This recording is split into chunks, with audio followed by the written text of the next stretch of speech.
La falsa inferioridad del hombre frente al supuesto universo. Fuente. Fundamentos de la sabiduría hiperbórea, volumen 1.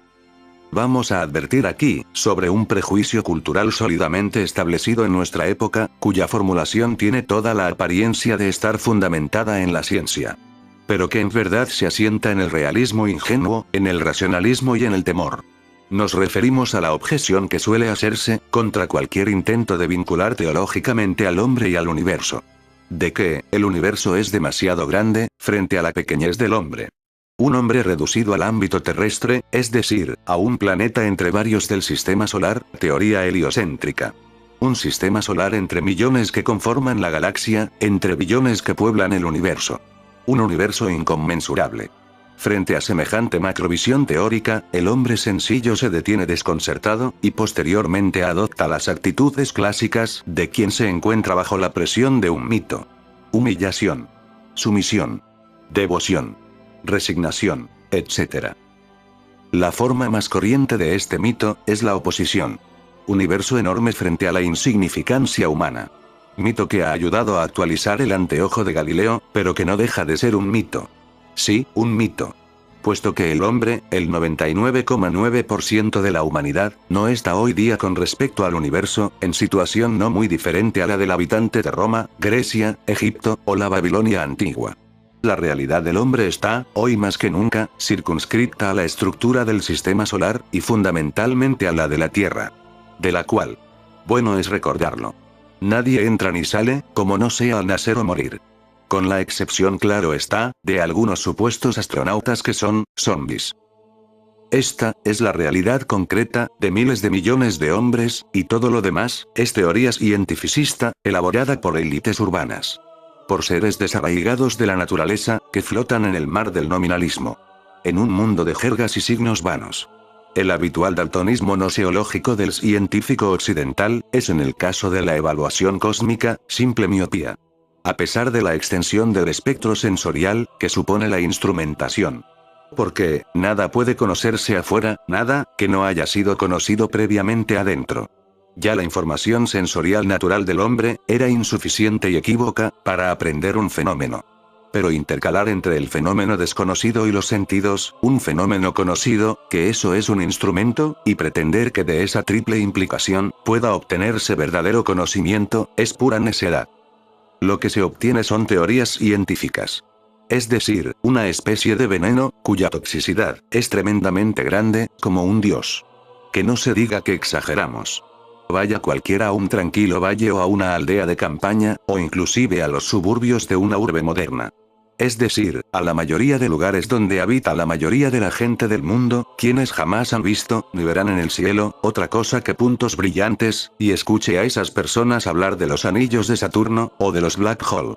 Siéntalas decir que el universo está en expansión. Afirman que todo esto es cierto. Que ellos lo conocen porque es científico, y porque todo el mundo lo sabe. Oiga estas cosas con paciencia y luego dedíquese a observar la mugre. La miseria. El hambre. El vicio. O cualquier otra lacra de las que rodea y cubre a esas personas, pero que ellas, no ven. Aunque creen saber que es un black hole. Y, reflexione luego, si esas buenas gentes, no han sido intoxicadas con veneno cultural. Si no se las ha inoculado en la mente, elementos nocivos, y paralizantes. Solamente en un marco histórico tenebroso, como el Kali Yuga, la edad de la oscuridad, cuando la virtud moral y las capacidades mentales alcanzan su punto más bajo en el ciclo, y bajo el impulso corruptor de la sinarquía, podría haberse dado semejante tipo humano nihilista. Que haya certidumbre en conceptos tan improbables como absurdos, y cuyos contenidos aluden a realidades insólitamente alejadas de su vida cotidiana, a lo que niega con su actitud y de la que, indudablemente, pretende huir. Por eso, quien suponga que el universo es una construcción demasiado grande, en la cual, el hombre no puede tener ninguna importancia, está obligado a desintoxicarse previamente. Pues de lo contrario, no podrá comprender lo que aquí explicamos.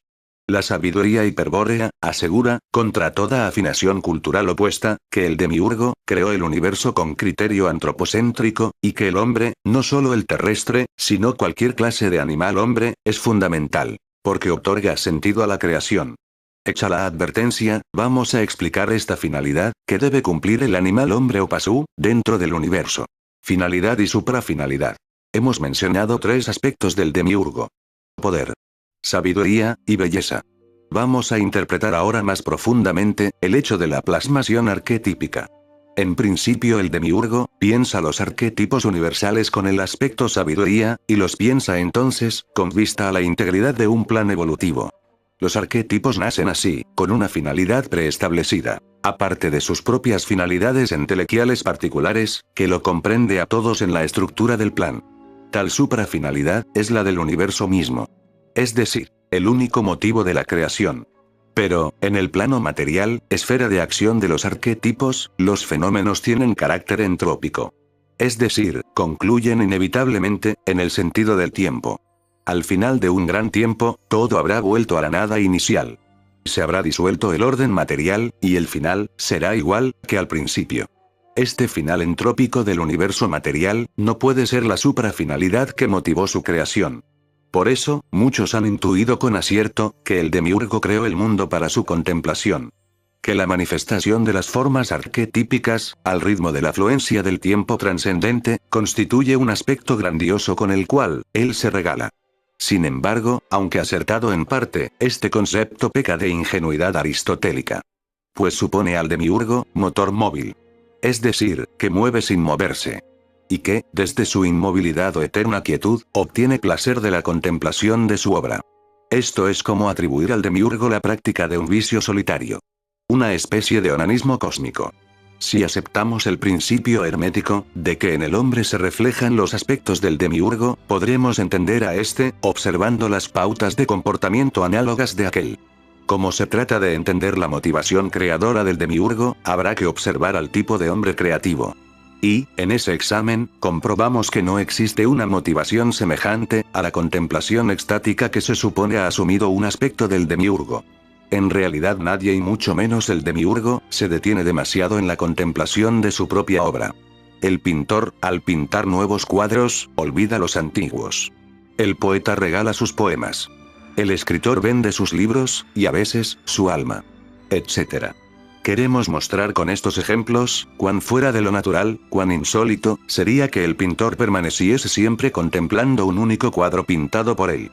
O que el escritor leyese siempre y solamente su propio libro. En verdad, si resulta inconcebible semejante actitud en un hombre creativo, piense cuánto más ha de serlo proyectada a un creador cósmico como el demiurgo. Lo que ocurre es que nadie, ni aun el demiurgo, soporta mucho tiempo la contemplación de su propia obra. Toda creación proporciona solo placer inicial, y no es objeción suponer que una creación continua ha de proporcionar placer perpetuo. El inventor, aun cuando sabe que continúa perfeccionándose, pronto se detiene de su invento. Y ocupa la atención en otras cosas que le brindan nuevas satisfacciones. El conocimiento anticipado de la finalidad es lo que, a la larga, quita atractivo a un proyecto extremadamente prolongado. El placer no aumenta, sino que por el contrario, disminuye a medida que el proyecto se concreta. El máximo placer se obtiene en el momento de la concepción del proyecto. Los distintos pasos de la obra y su concreción, solo confirman aquel placer inicial, pero no pueden aumentarlo. Y el demiurgo, tal máximo placer, ya lo experimentó cuando concebió el plan evolutivo, y pensó los arquetipos universales, desde sus aspectos, sabiduría y belleza. Cuando posteriormente el demiurgo emana las mónadas, que dan realidad a los arquetipos, e impulsa a éstas a desplegarse en la materia, con el aliento que procede del aspecto, poder voluntad, la suprafinalidad que motiva tal acción ha de ser otra que la experimentación de placer extático o contemplativo. El demiurgo no ha echado a rodar el mecanismo de la creación, y luego se ha desentendido de él. Puesto que todo en este plano material, es temporal. Es decir, existe en su conciencia. Está sostenido en tanto fenómeno, por la fluencia trascendente del aliento. Pero esta participación no significa una finalidad en sí mismo, es solo la ejecución de la suprafinalidad. Para averiguar, o al menos intuir, en qué consiste esta suprafinalidad, observemos nuevamente a los hombres creativos. Una vez concebida y ejecutada la obra. Es decir, una vez obtenido el placer de la creación, ¿de qué manera la obra puede proporcionar nuevo placer? Respuesta. Por el descubrimiento posterior. Para comprobarlo, basta pensar en el cuadro que aquel pintor ejecutara hace años. La finalidad de su concepción, se concretó al terminar de pintarlo, y con ello culminó el placer creativo. Pero no así, la suprafinalidad de recibir nuevo placer, por el descubrimiento posterior que de él haga permanentemente el público. En efecto, nada hay que deleite más a un autor, fuera del placer que le proporcionó ejecutar la obra, que ser halagado por el público. En cada admirador hay un nuevo descubrimiento de su trabajo. Y en cada descubrimiento un nuevo sentido. Esto es, el público es en realidad, quien otorga sentido a la obra, quien valora y valoriza. El descubrimiento, bajo una particular óptica, significa un especial sentido. Una interpretación diferente que, por eso, no admite indiferencia. Se podrá admirar o despreciar. Amar o odiar. Pero jamás permanecer indiferente una vez que se ha descubierto la obra. Y este descubrimiento implica tarde o temprano, el descubrimiento del autor. La transferencia de la impresión causada por la obra, al autor. Podemos entender ahora, la suprafinalidad de la creación. La obra del demiurgo, requiere de un descubrimiento posterior. Y esa es la finalidad del animal hombre o pasú, ser descubridor de entes. Postor de sentido. Pero, ¿qué es lo que está cubierto en los entes? ¿Aquello que el pasú debe descubrir, para cumplir su destino? Respuesta. Los nombres. Las palabras que menciona la cábala acústica o los vijas de la tradición indoaria. Mas esta respuesta requiere de una mayor aclaración. En primer lugar, para comprender a qué nos referimos con nombre de los entes, hay que recordar, que el impulso evolutivo de las mónadas, ha sido afirmado con el aspecto, logos del demiurgo. Ello significa, que, cada ente está designado desde el principio por el verbo del demiurgo. Que a cada ente se le ha asignado una palabra que lo identifica metafísicamente. En segundo lugar, debemos distinguir nuevamente, al considerar el orden arquetípico, entre la finalidad y la suprafinalidad. Con finalidad aludimos a la concreción entelequial así a lo que apunta la evolución de los entes. En todo ente hay un término universal, que es expresión de los arquetipos que los sostienen y a cuyo proceso se subordina. Con suprafinalidad nos referimos en cambio, al designio particular que cada ente posee en tanto está compuesto por mónadas. No es que en el ente estén las mónadas, sino que el orden arquetípico del que participa toda la materia, se estructura con base a la actualización de las mónadas. A cada mónada corresponde en el plano material, un quantum arquetípico de energía, o átomo arquetípico. Del cual, el átomo de Bohr, es solo un esquema superficial. En realidad, los mismos arquetipos universales, están compuestos por mónadas, que por eso se llaman también arquetípicas. Pues ellas provienen de la primera emanación del demiurgo. En tanto que los arquetipos, son ideas pensadas sobre las mónadas, en la segunda emanación. Los arquetipos universales son así formas que van desde lo simple a lo complejo. Compuestas a partir de agrupaciones de la unidad formativa absoluta, que es la mónada arquetípica. No es cierto pues, que los arquetipos universales sean todas perfectas y simples ideas. Sino que, por el contrario, han sido conformadas estructuralmente por imitación sucesiva y ordenada de la mónada arquetípica. Puede decirse que, todo el universo, ha sido construido a partir de una primera mónada imitada incansablemente por el demiurgo. Por eso la característica esencial del demiurgo es la imitación. Podemos afirmar, que al pasú, le fue dado desde el principio, la posibilidad de conocer los planes a partir del descubrimiento de los entes. Del designio que estos expresan para él.